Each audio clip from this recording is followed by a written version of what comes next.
안녕하십니까? 예수님의 마지막 한 주 계속 좀 살펴보고 있습니다. 마지막 한 주가 좀 길죠? 십자가로 가면 보이는 것들 세 번째 시간 말씀을 전하도록 하겠습니다. 지금 한국에서는 2018년 동계올림픽이 열리고 있습니다. 스켈레톤이라고 하는 자기가 잘 익숙하지 않는 썰맨 것 같아요. 그죠? 막 엎드려서 타는 거. 저는 오성빈이에만 익숙해 있다가 윤성빈이라고 하는 한 형제가 대한민국 사람들을 기쁘게 했습니다. 멀리 있는 미국 사람들에게도 소식을 전해 주었습니다. 그가 인터뷰에서 이런 말을 했습니다. 매일 밤 시상대에 오르는 생각을 했습니다. 꿈으로도 꾸고 싶었는데 꿈에는 잘 안 나왔습니다. 정말 TV로만 보던 일들이 제가 주인공이 돼서 한다는 것이 아직도 믿기지 않습니다.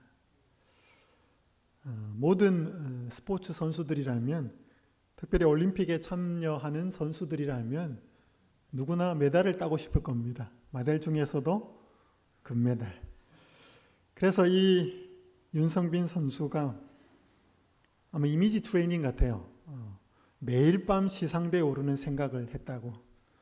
근데 꿈에는 나타나지 않았고 정말 TV로만 보던 일들이 그 앞에 자기들의 선배들 또 다른 종목의 선수들이 금메달을 따고 주인공이 되어서 축하를 받고 환호를 받는 그 생각을 늘 했지만 자기가 정작 그렇게 되고 본 상황에서는 아직도 믿기지 않는다라고 고백을 했습니다. 금메달에 대한 간절한 목마름, 갈증이 있었다는 뜻입니다. 사람들의 마음에 간절히 원하는 그것들을 저희가 흔히 표현하기를 갈증 혹은 목마름이라는 용어 단어로 사용을 합니다. 예수님이 지신 십자가로 가면 분명하게 보이는 것들 앞에 2시간을 통해서 4가지를 살펴봤습니다. 혹시 좀 기억하십니까? 예수님의 십자가로 가면 분명하게 보이는 것이 용서하심. 그래서 우리가 용서를 못할 때 예수님의 십자가로 가야 됩니다. 두 번째가 뭐였죠? 구원이 보입니다. 현세적 구원과 내세적 구원에 대한 보증을 주신 한편 강도의 고백을 듣고 예수님이 하신 그 가상칠언의 두 번째 말씀을 통해서 우리는 구원이 무엇인지를 볼 수 있습니다. 세 번째는요, 가족에 대한 책임감. 마리아 어머니를 요한에게 부탁하시는 예수님의 말씀을 통해서 가족에 대한 책임감을 십자가로 가면 볼 수 있다고 말씀을 드렸습니다. 네 번째는 엘리 라마 사박다니, 나의 하나님 어찌하여 나를 버리셨나이까. 죄가 만들어 놓은 분리, 죄의 흉악함을 십자가로 가는 사람만이 볼 수가 있습니다. 오늘 5번째, 십자가로 가면 볼 수 있는 것이 목마름, 특별히 예수 그리스도의 목마름이 보입니다. 성경 요한복음 19장 28절은 이렇게 말씀하고 있습니다. 그 후에 예수께서 모든 일이 이미 이루어진 줄 아시고 성경을 응하게 하려 하사 이르시되 내가 목마르다 하시니. 이 말씀은 예수님이 십자가 위에서 하신 5번째 말씀이었습니다. 예수님은 십자가 위에서 극도의 고통을 겪으시면서 목이 마르다라고 말씀하셨습니다. 예수님은 십자가에 달리신 후에 많은 피와 땀을 흘리셨습니다. 그러나 이 공급되는 수분은 전혀 없었기 때문에 정말로 말 그대로 예수님은 목이 마르셨습니다. 예수님은 겟세마네에서 체포되신 후에 여러 번 신문을 받았습니다. 적어도 5번 신문을 받습니다. 안나스 앞에서, 가야바 앞에서, 빌라도 앞에서, 헤롯에게 잠깐 갔다가 다시 빌라도 앞에서, 그리고 그 기간 동안 수많은 사람들로부터 시달림을 받고 2번의 채찍질을 당하고 무거운 십자가를 메고 갈바리까지 와야 했습니다. 그 기간 동안 최후의 만찬, 흔히 제자들과 마지막 식사, 떡과 포도즙을 드신 후에는 아무것도 드시지 못한 상태에서 예수님은 참으로 목이 마르셨습니다. 우리 몸의 70%가 물이라고 흔히 알려져 있습니다. 수분이. 70%가 물인 사람에게 그 수분이 부족할 때 나타나는 증상들이 있습니다. 몸의 1%의 물이 부족하면 갈증을 느낀다라고 말합니다. 2%가 부족하면 집중력이 떨어진답니다. 4%에서 5%의 물이 부족하면 불안하고 초조해진다고 합니다. 10%의 물이 부족하면 혼수 상태에 빠지게 됩니다. 20%의 물이 부족하면 죽는답니다. 그러니까 흔히 저희가 땀을 흘리거나 바깥에서 활동을 하거나 해서 잠시 물을 마시지 못해서 저희의 몸에 물이 마시고 싶은 갈증을 느낄 때는 약 한 1%의 수분이 부족할 때라는 것입니다. 그러니까 우리의 몸 속에 거의 70%의 수분이 있는데 그것이 언제나 유지가 되어야 되는데 조금만 부족해도 저희들에게는 갈증이라고 하는 것이 나타난다는 것입니다. 이 땅에 사람으로 오신 예수님, 육신의 몸을 입고 오셔서 사람이 사신 대로 그대로 사셨던 예수님, 밥을 먹으셔야 했고 물을 마셔야 했던 그 예수님은 이론이 아니라 경험으로 사람이 목마르다고 하는 것을 이해하셨습니다. 여러분이 잘 아시는 요한복음 4장에 보면 예수님이 사마리아 여인을 만나러 가셨을 때, 그녀에게 구원의 복음을 전하러 가셨을 때 예수님은 그 우물가에서 목이 마르셨습니다. 새벽이 일찍 출발하고 그 수가의 우물가에 정오에 도착하신 예수님이 뚜레박이 없는 상태에서 목이 마르셨습니다. 여러분, 예수님은 거기에서 그냥 바가지 하나 턱 생기게 만들거나 물을 그냥 기적으로 길어서 마실 수도 있으셨지만 그렇게 하지 않으셨습니다. 예수님은 자기를 위해서 기적을 사용하신 적은 단 한 번도 없으셨기 때문에. 그래서 예수님은 이 땅에 계실 때 친히 목마르고 배고프셨기 때문에 오늘 우리가 이 땅에 살아가는 사람들이 목마르고 배고픈 이유와 원인에 대해서 잘 알고 계신다는 것입니다. 여러분은 지난 한 주 동안 무슨 갈증과 무슨 목마름으로 사셨습니까? 그리고 이번 올해 또 여러분의 삶 속에서 어떤 것들을 이루기를 원하십니까? 이번 주에 한국에 있는 한 선배 형과 통화를 좀 하게 됐습니다. 전화를 했습니다. 저에게 6월 달에 이 워싱턴 지역에 올 일이 있는데 한번 집에 좀 올 수 있겠느냐라고 전화를 했습니다. 그러면서 이제 이런저런 이야기를 하다가 저에게 물었습니다. 공부는 잘 되는지, 아이들은 잘 있는지 이렇게 물으면서 미국에서 생활하면서 아이들 둘을 공부를 시키고 이렇게 어떻게 잘 사느냐고, 통장에 좀 모아놓은 돈이 있느냐고 저에게 그렇게 물었습니다. 그래서 제가 모아놓은 거는 별로 없다 그랬습니다. 목사가 모아놓을 돈이 이렇게 많이 주지 않으니까. 제가 그 선배 형에게 뭐라고 이야기했는가 하면 하나님의 은혜로 여기까지 왔고 하나님의 은혜로 살고 있습니다.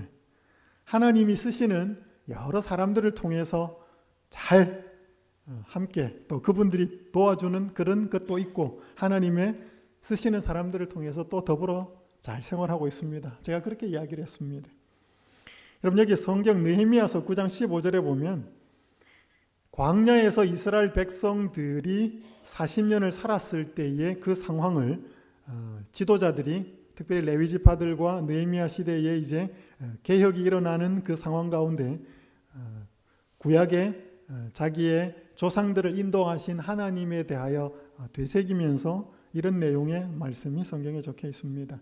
그들의 굶주림 때문에 그들에게 양식을 주시며 그들의 목마름 때문에 그들에게 반석에서 물을 내시고, 이스라엘 백성이 광야 생활을 할 때 하나님은 하늘을 여시고 만나를 내려주셔서 백성들의 배고픔을 해결해 주셨습니다.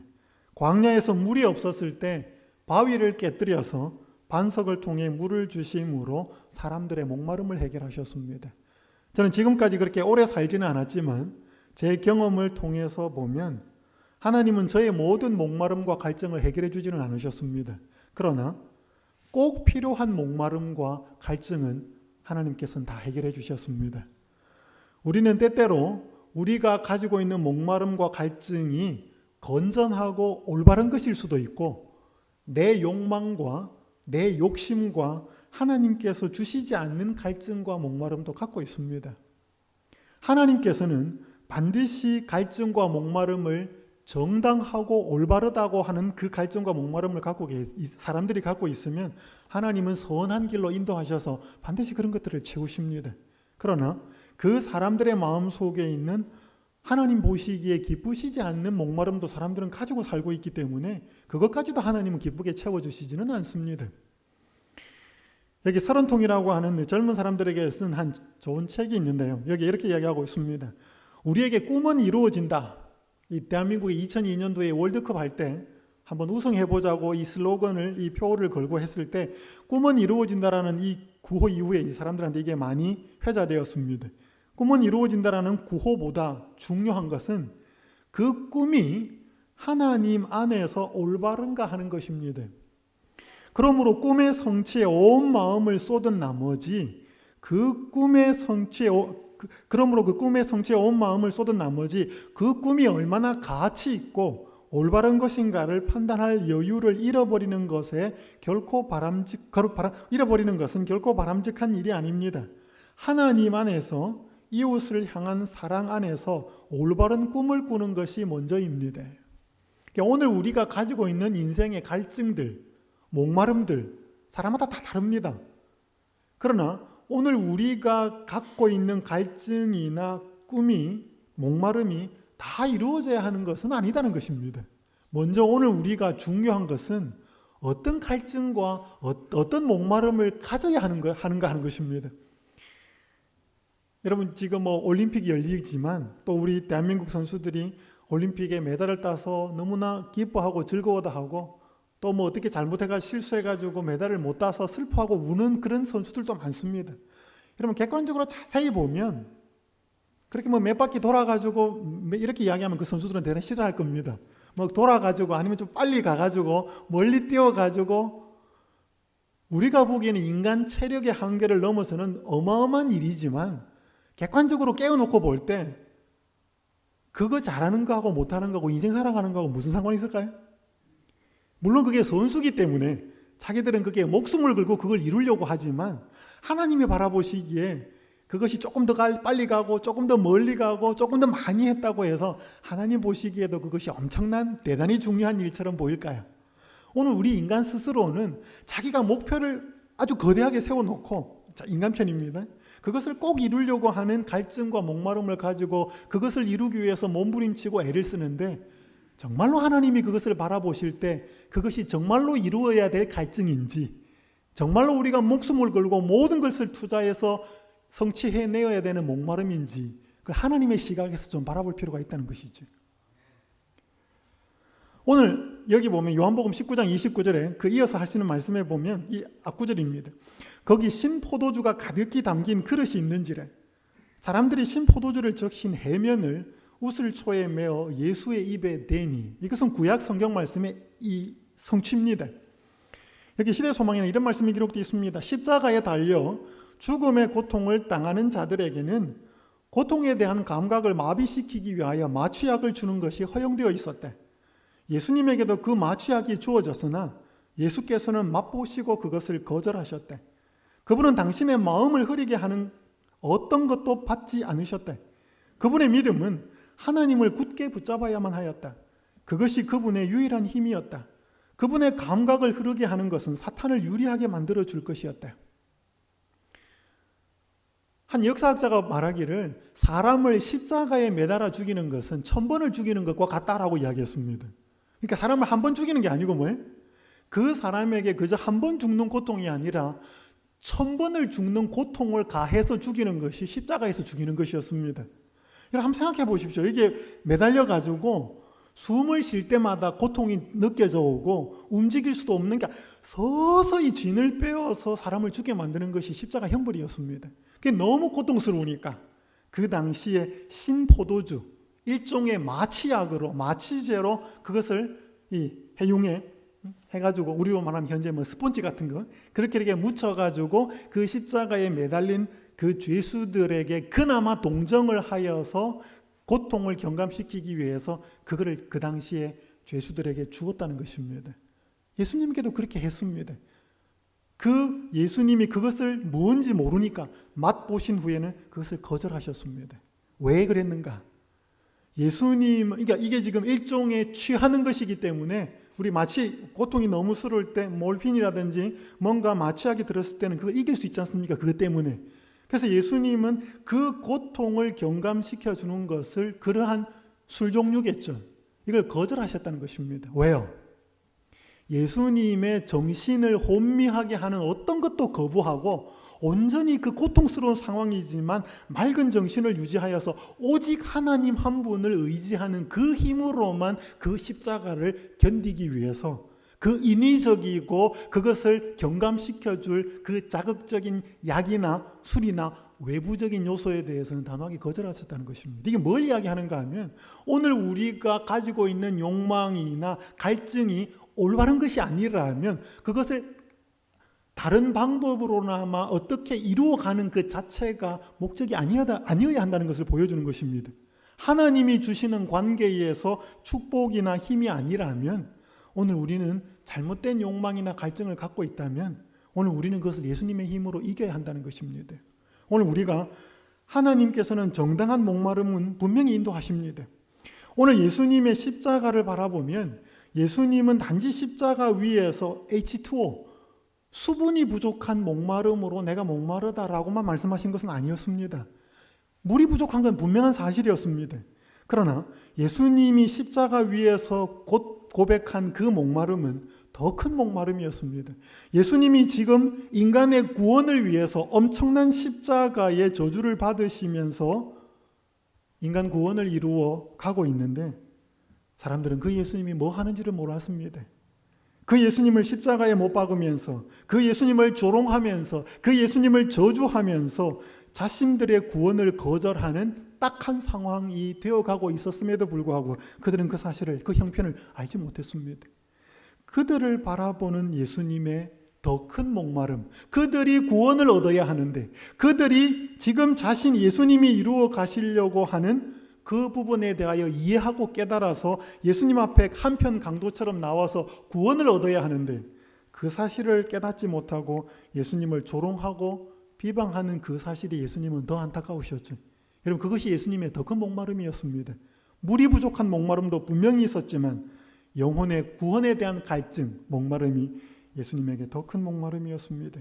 그래서요, 오늘 예수님은 우리에게 우리도 이런 목마름이 있어야 된다고 이야기를 하는 것입니다. 함께 한번 읽어보겠습니다. 마태복음 5장 6절 시작. 의에 줄이고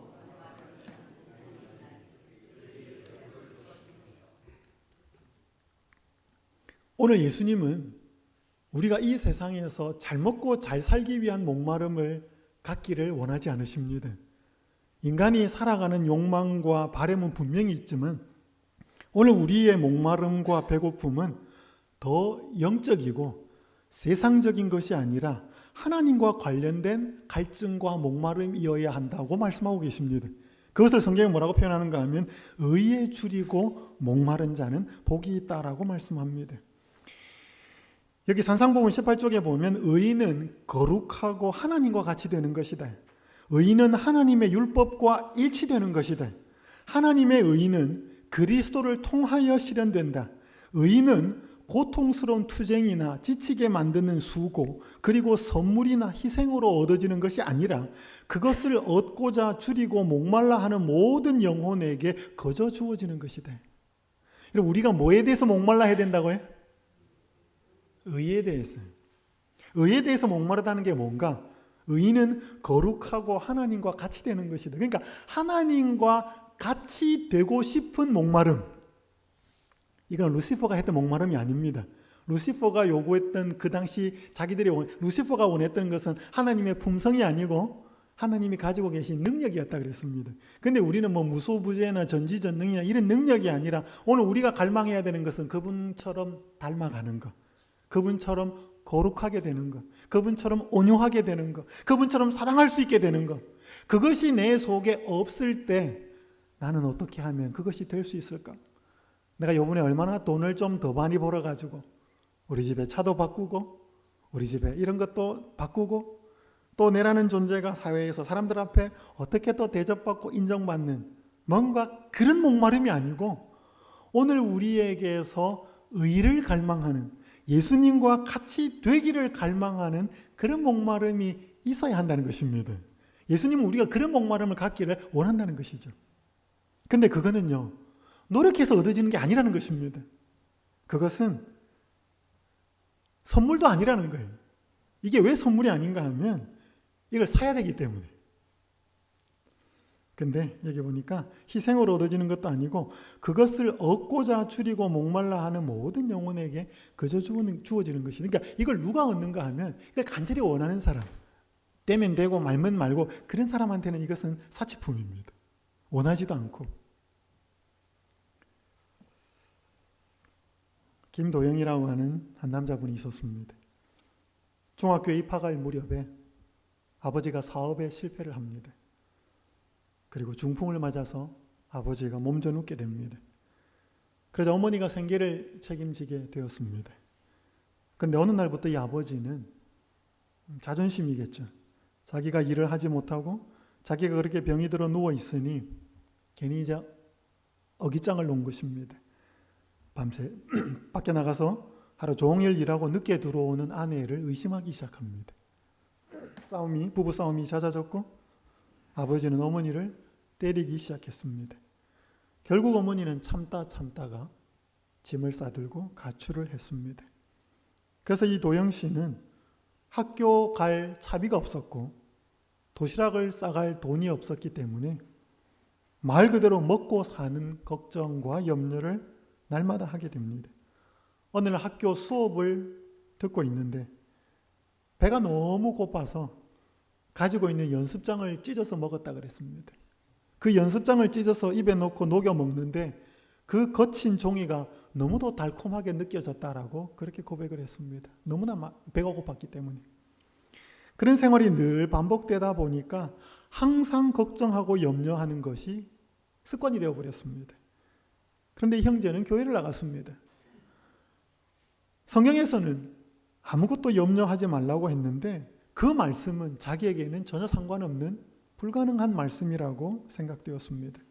교회를 다녔지만 늘 근심 가운데 늘 뭘 먹고 어떻게 살아야 하고 앞으로 내 인생이 어떻게 될 것인가 염려하며 무거운 짐에 눌려 살았습니다. 그걸 제대를 하고 일생에 내가 이렇게는 도저히 못 살겠다. 일생에 마지막으로 하나님 앞에 한번 엎어져서 하나님 앞에 매달려서 하나님께 해답을 구해야 되겠다는 마음을 먹고 작정을 하고 교회로 갑니다. 교회로 가서 거기에서 한 소책자가 눈에 띕니다. 평소에는 잘 보이지 않던 그 소책자를 통해 단순한 소책자였습니다. 구원을 설명하는 예수님의 십자가와 예수님의 부활과 예수님의 재림에 대해서 설명하는 소책자를 통해서 하나님을 만나게 됩니다.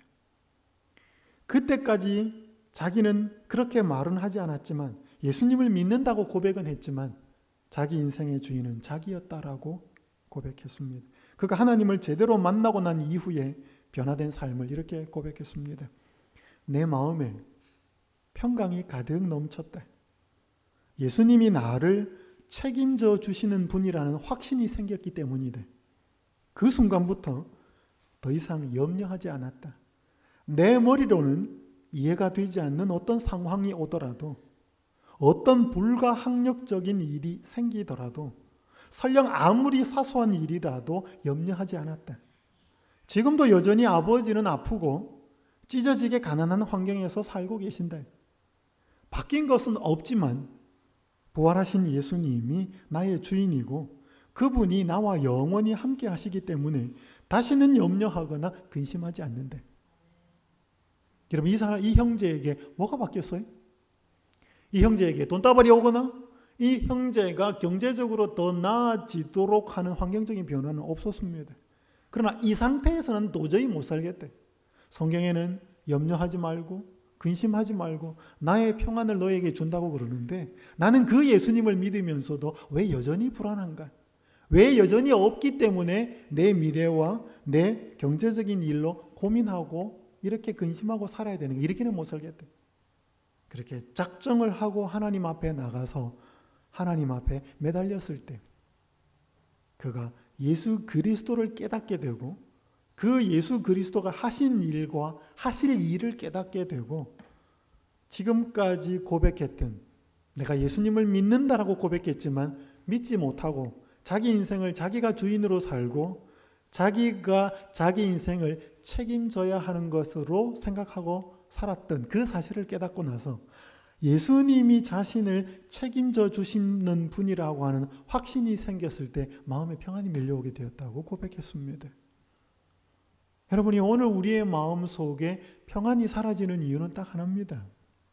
내가 예수님을 믿되 온전히 믿지 못하기 때문에 그렇습니다.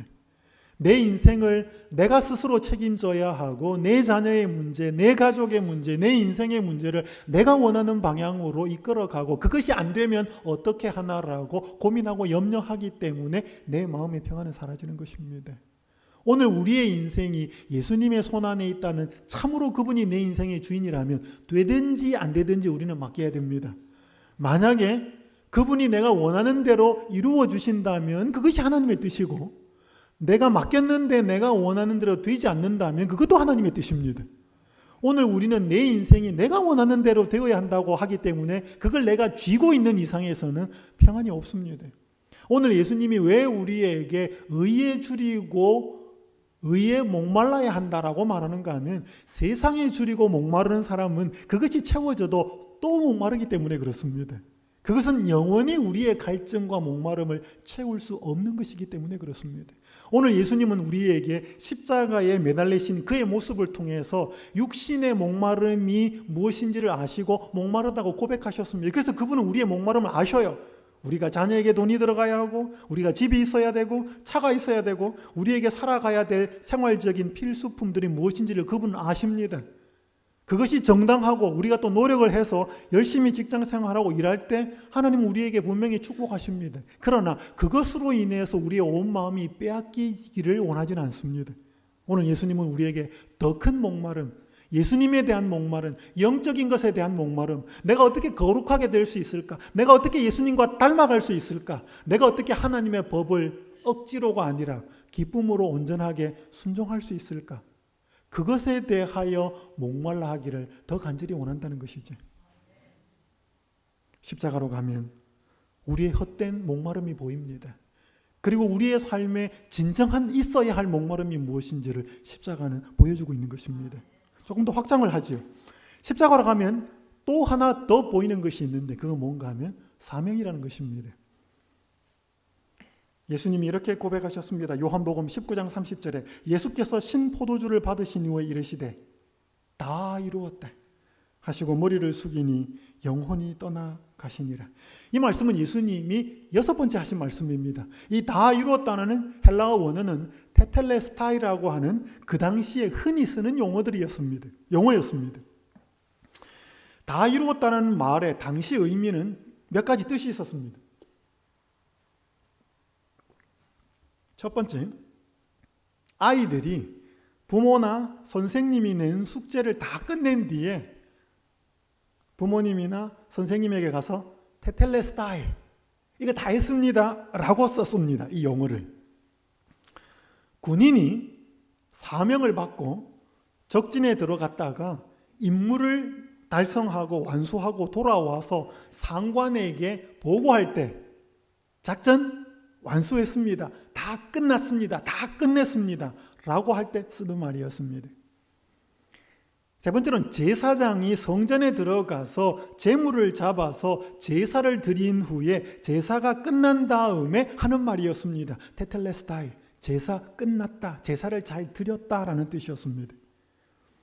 그 당시에 상인들이 거래를 할 때 외상으로 물건을 사오든지 뭔가 뭘 갖고 와서 그 돈을 다 지불했을 때 하는 말이 테텔레스타이였습니다. 그러니까 이 말은 그 당시 팔레스타인 예수님 당시의 사회에서 흔히 쓰던 말이었습니다. 뭔가 내가 해야 될 일을 끝냈을 때 쓰는 단어가 테텔레스타이였습니다.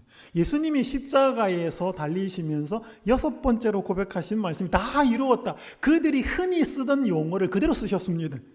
그런데 예수님이 쓰신 그 말씀의 뜻은, 의미는 뭘 의미했을까요? 여기 시대소망 764페이지는 이렇게 설명합니다. 천사들이 구주의 십자가를 바라보고 기뻐한 것은 당연하였다. 왜냐하면 저희가 그때 모든 것을 다 이해하지는 못했지만 그들은 죄와 사탄의 멸망이 영원히 확실해졌다는 것과 인류의 구속이 보장되었다는 것과 이 우주가 영원히 안전하게 되었다는 것을 알았기 때문이다. 여러분, 천사들이요, 예수님이 십자가를 지신 그 갈바리를 선악의 대쟁투 속에서 온 우주가 그 갈바리를 주목하고 있었습니다. 그때 천사들이 예수님이 다 이루었다라고 할 때 저게 도대체 무슨 뜻이지? 100% 다 이해하지는 못했습니다. 이걸 온전히 이해한 분은 삼위 하나님 외에는 없었기 때문에. 근데 그들이 희미하게나마 이해했던 것이 뭐냐 하면 이제 죄와 사탄의 멸망이 영원히 확실해졌다. 첫 번째. 두 번째는 인류의 구속이 뭐했다? 보장되었다는 것. 세 번째, 이 우주가 영원히 안전하게 되었다. 그리스도 자신은 갈바리에서 이루신 희생의 결과를 충분히 이해하셨다. 그분은 이 모든 것을 내다보시고 십자가 위에서 다 이루었다라고 부르짖으셨다. 그러니까 여러분, 예수님은 사람들이 바라보고 천사들이 이해하는 것보다 훨씬 더 멀리 깊이 보시면서 그분의 십자가가 마지막까지 무엇을 이루게 될 것인지를 다 내다보시면서 다 이루었다라고 말씀하셨습니다. 여러분, 그 범위가 어디냐면 우주입니다. 그저 인간의 구원이 아니에요. 이 선악의 대쟁투는 사탄과 하나님 사이에 벌어진 선악의 대쟁투에 해당이 미쳐지는 존재는 우주입니다.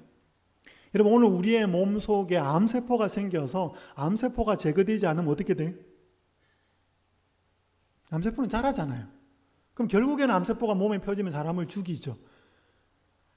예수님께서 죄를 죽이지 않으면, 죄를 없애지 않으면 죄는 자라게 되어 있습니다. 사람을 통해서. 그래서 이 우주가 뭐예요? 위태롭게 된 것입니다. 그래서 예수님의 선악의 대쟁투의 범위는 우주입니다. 그저 지구가 아니었습니다. 그리고 시간적인 범위는 어디? 영원입니다. 과거로부터 영원까지를 내다보셨습니다. 여러분, 여기 이런 말이 있습니다. 달이 절반만 보인다고 절반만 있는 것은 아니다. 여러분, 하늘에 달이 떠 있을 때 한국보다 미국에 있는 달이 더 큰 건지 달이 훨씬 더 크게 보이더라고요. 달이 더 큰 건 아니겠지만, 여러분, 어떤 데 달 보면 보름달도 보이지만 어떤 데는 만달이 보이고 어떤 데는 초생달이 보입니다. 우리 눈에 달이 그렇게 보인다고 해서 달이 그렇게 생겼어요? 아니에요. 오늘 우리 눈에 달이 어떻게 보이든지 상관없이 달은 뭐예요? 둥그래요. 그래서 달이 절반만 보인다고 절반만 있는 것이 아닌 것처럼 우리 눈에 보이지 않는 영역이 반드시 존재하는 것처럼 예수님이 다 이루셨다고 고백하셨을 때는 인간이 이해하지 못하는 부분까지도 다 보셨다는 것입니다. 여기 시대소망에 이런 말씀이 있습니다. 사람이 조약돌을 땅에 던지는 것처럼 하나님께서는 사탄과 그의 동조자들을 쉽게 멸망시킬 수 있었으나 그렇게 하지 않으셨다. 여러분, 예수님이 사탄, 이 루시퍼를 없애는 게 쉬웠어요? 어려웠어요?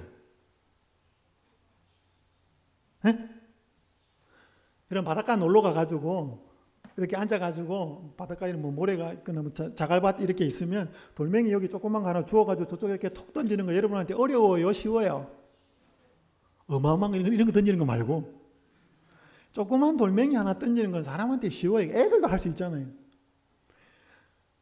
하나님이 사탄과 그의 동조자들, 타락한 천사들이겠죠. 하나님이 사탄과 그의 동조자들을 멸망시키는 것은 하나님한테는 식은 죽먹기였습니다. 사람이 조약돌을 땅에 던지는 것처럼 쉬웠습니다. 그럼 왜 안 하셨을까요? 예? 여러분, 하나님이 루시퍼와 타락한 천사들을 그렇게 없애버렸으면 에덴 동산에서 아담과 하와가 타락하지도 않았을 텐데 왜 안 그랬을까요? 여기 보시면 모든 일을 영원한 안전의 토대 위에 놓는 것이 하나님의 목적이므로, 하나님의 목적은 뭐예요? 그냥 눈에 보이는 죄나 그 죄의 시작인 사탄을 없애버리는 그게 목적이 아니라는 거예요. 영원한 안전의 토대 위에 모든 일, 그러니까 이 우주가 영원한 안전 위에 세워지는 것이 하나님의 목적이기 때문에 하늘 회의에서는 사탄에게 그의 정부 조직의 기초가 되는 원칙을 발전시킬 시간을 주기로 결정했대. 여러분, 만약에 하나님이, 예수님이, 성령이 세 분이 회의한 다음에 루시퍼 딱 없애버렸으면, 여러분, 루시퍼가 천사들에게 나타나서 하나님의 품성을 오해시키며 그가 자기가 어떤 존재인지를 드러내고 자기가 이 세상을 통치할 때, 이 우주를 통치할 때 그들에게 무한한 자유를 주고 훨씬 더 그들에게 축복이 되고 그들을 잘 하겠다라고 그렇게 유혹하고 자신의 본성을 감추었을 때 사람들은, 천사들은 그런 줄 알았어요. 그래서 만약에 하나님께서 루시퍼를 그때 제거해 버리셨으면 그 천사들의 마음속에 뭐가 하나 붙었을까요? 물음표가 붙게 되어 있습니다. 우리를 저렇게 잘해주고 저렇게 친절하고 저렇게 사랑스럽고 저렇게 온유한 존재를 왜 하나님께서는 제거하셨지? 물음표가 붙게 되어 있습니다. 그래서 제2의 루시퍼, 제3의 루시퍼가 또 나올 가능성이 있어요. 왜? 하나님에는 오해가 생기기 때문에. 그래서 예수님께서는, 하나님께서는 루시퍼의 마음속에 들어있었던 그 생각과 계획이 무엇인지를 온 우주가 다 볼 수 있도록 드러낼 수 있는 시간을 주셨다는 것입니다. 그 시간을 주신 것에, 그 시간 중에 일부가 어디에? 아담과 하와가 타락하는 것입니다. 범죄하는 것이에요. 유혹을 받아가지고. 만약에 이 시간을 안 주었으면 범죄하지도 않죠. 그래서요, 예수님께서, 하나님께서는 그저 이 지구, 이 인간, 이게 아니고 어디까지요? 우주까지를 다 보시면서 십자가를 지신 것입니다. 그러니까 오늘 우리가 다 이루었다. 우린 지금도 이 말씀의 이해를 다 못합니다. 여러분, 이게 뭐 라틴어라 그러는데요. 더 빨리, 더 높이, 더 멀리. 이게 올림픽의 모토랍니다. 더 빨리, 이건 별로인 것 같아요. 너무 빨리 가는 거 안 좋습니다. 더 높이, 이것도 좀 별로예요. 높이 올라가면 좀 사람이 자꾸 이상해집니다. 불안해지고. 근데 요거는 좀 괜찮은 것 같아요. 뭐예요? 오늘요, 사람이 근시안이 되면 행동 반경이 달라집니다. 그런데 멀리 내다보면, 그죠? 부모가 자녀를 키우면서 1년만 내다보느냐, 10년을 내다보느냐, 30년을 내다보느냐 달라요. 오늘 우리의 믿음도 마찬가지입니다. 오늘 이 코앞에 걸 보느냐, 영원한 영생을 보느냐 다릅니다. 오늘 우리 믿음의 눈은 더 멀리 볼 필요가 있습니다. 예수님이 우리를 인도하시는 더 멀리까지 볼 필요가 있습니다. 예수님은 십자가 위에서 어디까지를 보셨냐면 우주를 보셨고 영원을 보셨습니다.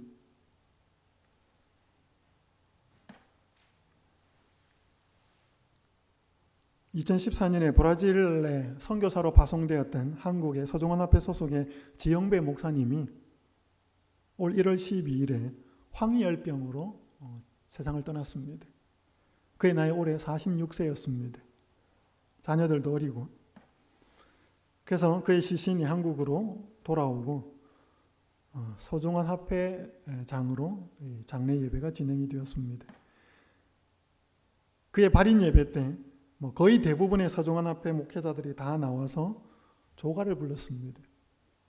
그 조가가 뭐였는가 하면 사명이라는 노래를 조가로 불렀습니다. 주님이 홀로 가신 그 길 나도 따라가오. 모든 물과 피를 흘리신 그 길을 나도 가오. 험한 산도 나는 괜찮소. 바다 끝이라도 나는 괜찮소. 죽어가는 저들을 위해 나를 버리길 바라오. 아버지 나를 보내주오. 나는 달려가겠소. 목숨도 아끼지 않겠소. 나를 보내주오. 세상이 나를 미워해도 나는 사랑하겠소. 세상을 구원할 십자가 나도 따라가오. 생명을 버리면서까지 나를 사랑한 당신, 이 작은 나를 받아주오. 나도 사랑하오. 이걸 목회자들이 전부 다 장례 예배 때 조가로 부르는데 평소에 듣던 이 노래보다 훨씬 가슴이 좀 뭉클했습니다. 적어도 목회자로서 예수님의 길을 따라간다고 한 젊은 목회자가 뜻하지 않는 그 병으로 죽었을 때, 세상을 떠났을 때 후배 목회자, 동료 목회자, 또 선배 목회자가 그의 장례식에서 이 사명이라는 노래를 부르면서 그 목사님들이 뭘 생각했을까요? 한 후배요, 선배가 떠난 그 자리를 보면서 예수님이 우리에게 맡겨준 이 사명의 길을 제대로 다시 마음먹고 가겠다라고 하는 그 목사님들의 간증으로 저는 들렸습니다. 오늘 우리 교회는 그저 안식일에 모여서 예배드리는, 그리고 우리 그냥 신앙생활하는 그런 교회는 제7일 안식일 예수 재림교회가 아니지 않습니까? 물론 예수님 믿는 사람들이 이 세상에 여러 교파에 참으로 많지만 적어도 저희들이 예언을 배우고 성경 역사를 배우면서 요한계시록을 배우고 다니엘을 배우면서 이 세상 끝에에는 무슨 일이 있고 어떠한 종말론적인 사건들이 진행되면서 예수님이 이 땅에 오시고 세상이 끝나게 되고 새로운 세상이 시작된다는 걸 우리는 보고 있지 않습니까? 적어도 다른 사람들이, 다른 신자들이 보지 못하는 것보다 훨씬 더 많이 보고 있지 않습니까? 그것은 뭘 의미하죠? 오늘 우리에게는 더 많은, 더 중요한 해야 될 일이 있다라고 하는 것을 보여주는 말씀이죠. 그것을 성경에서는 사명이라고 말하는 것입니다. 오늘 그 예수님의 십자가는 오늘 우리에게 사명이 무엇인지를 보여주고 있습니다. 제가 이제 마무리를 좀 하겠습니다. 얼마 전에 제가 블로그를 하나를 보는데 SDA 교육, 제가 15년간 일했던 이전의 이름은 SDA 36 외국어학원, 그 교육 사장인 그 최기로 목사님이 그의 블로그에 올린 글을 좀 제가 소개를 해드리겠습니다. 지난 2월 10일 토요일 밤에 있었던 일을 개인 블로그에 옮겼습니다. 여기가 지금 서울 영어학원교회와 또 서울 그 SDA 36 외국어 학원의 본부 건물입니다. 제가 이 사무실에 있었습니다. 토요일 밤 10시 40분에 이 SDA 교육 본사 건물 1층 소식당, 이 안에 들어가면 식당이 하나 있습니다. 여기에 불이 훤히 켜져 있는 것을 그 목사님이 보게 된 것입니다. 목사님이 그 식당 안으로 가보니까 몇 명의 외국인 교사들이 부지런히 음식을 만들고 있었습니다. 서울역 노숙자들을 위해서 도시락 100개를 준비하고 있다고 그렇게 교사들이 말했습니다. 매달 둘째 주에 서울역에 나가서 노숙자들에게 도시락 봉사를 해온 그 교사들이었습니다. 그 교사들은 용인에서 온 교사, 춘천에서 온 교사, 또 서울 학원에서 일하는 교사들이었습니다. 그들이 손수 그 늦은 시간까지 도시락을 싸고 반찬을 만들고 그 다음에 이 모든 도시락을 하나씩 포장을 하면서 희망 릴레이라고 하는 이 책을 한 권씩 같이 묶어서 이 도시락과 함께 포장을 하고 있었습니다. 그리고 여기에 들어간 모든 돈도 그 교사들의 자비로 충당된 금액이었습니다. 그래서 그 목사님이 이 밤늦게 일하고 있는 선교사들을 사진을 찍었습니다. 그들이 단지 육신의 배고픔만 해결하는 도시락만 주는 것이 아니라 그들의 영혼의 굶주림, 그것도 예수 그리스도로 인해서 채워져야 한다는 생각에 이 책자를 함께 나누어주는 일을 하고 있었습니다. 그 중에 한 교사가 그 목사님한테 이런 이야기를 했습니다. 이런 특권을 인해 하나님을 찬양합니다. 우리는 이 나라로부터 너무나 많은 축복을 받았습니다. 그래서 이곳에 있는 하나님의 자녀들을 섬김으로 하나님을 섬기는 것이 우리의 기쁨입니다. 그 중에 한 교사가 이렇게 멋지고 예쁜 말을 했다고 기록이 되어 있습니다. 우리는 이 나라로부터, 한국이죠. 한국으로부터 얼마나 많은 축복을 받았는지 저는 잘 모르겠지만, 그래서 이곳에 있는 하나님의 자녀들을 섬김으로 하나님을 섬기는 것이 우리의 기쁨입니다. 이 선교사의 한 선교사의 말을 듣고 최기로 목사님이 거기다가 밑에다가 이렇게 답을 달아놨습니다. 답이 아니고 그 전체 블로그에 글에 이렇게 달아놨습니다. SDA 36 어학원이 이 땅에 존재해야 하는 이유가 여기에 있다. 이들이 SDA 36 어학원이 추구하는 사명을 생생히 보여준다. 아직 SDA 36 어학원의 정신이 살아있다. 심장도 뛰고 있다. 이렇게 그 목사님이 거기다 글을 써놨습니다. 제가 이걸 보고 있는데 얼마나 감동이 밀려오든지요. 제가 자주 갔던 그 식당, 제가 있었던 그 건물, 그러면서 저는 지금 잘 모르는 교사들이지만 영어만 가르치는 것이 아니라 그들이 자기가 받은 축복을 하나님의 자녀들을 섬김으로 하나님을 섬기는 마음, 그것을 기쁨으로 하는 그 선교사들의 모습을 보면서 제 마음이 다시 뿌듯해졌고, 이것이 바로 우리가 존재하는 이유고, 이것이 SDA 36 외국어 학원, 어학원뿐 아니라 이 땅의 재림교회의 모든 기관과, 아니 이 땅의 재림교회가 존재하는 이유가 바로 이것이라는 것입니다. 오늘 우리가 어떤 축복을 받았는지 한번 좀 곰곰이 세워보시면 좋겠습니다. 물질적인 축복이든 아니면 그것이 영적인 축복이든 여러 관계적인 축복이든 오늘 하나님께서는 그것들을 우리에게 부어주심으로써 우리에게 어떤 삶을 살아야 될지를 보여주고 있습니다. 십자가로 가면 보이는 것들, 세 번째 시간을 살펴보았습니다. 십자가로 가면 사람의 구원을 위해 온 마음을 쏟아 부으셨던 예수님의 목마름이 보입니다. 예수님은 우리의 올바른 목마름에 대해서 선한 길로 인도하십니다. 무엇보다 예수님은 우리가 의에 줄이고 목말라 하는 자들에게 자신을 나타내시기를 기뻐하십니다. 십자가로 가면 온 우주의 영원한 행복을 위해 애쓰셨던 예수님의 사명이 보입니다. 그분이 다 이루었다라고 하는 그것이 온 우주와 그 다음에 영원까지를 보시면서 이루신 사명이었기 때문에 그렇습니다. 그 사랑의 예수님이 우리의 마음에 생생히 살아계시면 그분의 사명이 우리의 사명이 됩니다. 사랑하는 여러분들이시여, 지난 한 주 동안 또 어떻게 사셨습니까? 어떤 목마름과 갈증으로 여러분들은 한 주를 사셨고, 무엇이 이루어졌기에 기쁘셨고, 무엇이 때때로 되지 않으셔서 마음이 좀 안타까우셨습니까?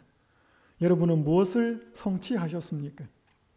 오늘 저희가 물질적이든 그것이 또 영적이든 관계적이든 어떤 축복을 받았는지를 다시 한번 돌아보고, 오늘 혹시 우리가 너무 세상적인 목마름과 갈증에 우리의 마음이 뜨거워져 있다면 예수님의 그 은혜가, 사랑이 그것을 냉정하게 좀 식혀주시고, 이 안식일에 우리가 예수님의 의에 대해서 목말라하고 줄이 그 마음이 회복되는 그 안식일이 되었으면 좋겠고요.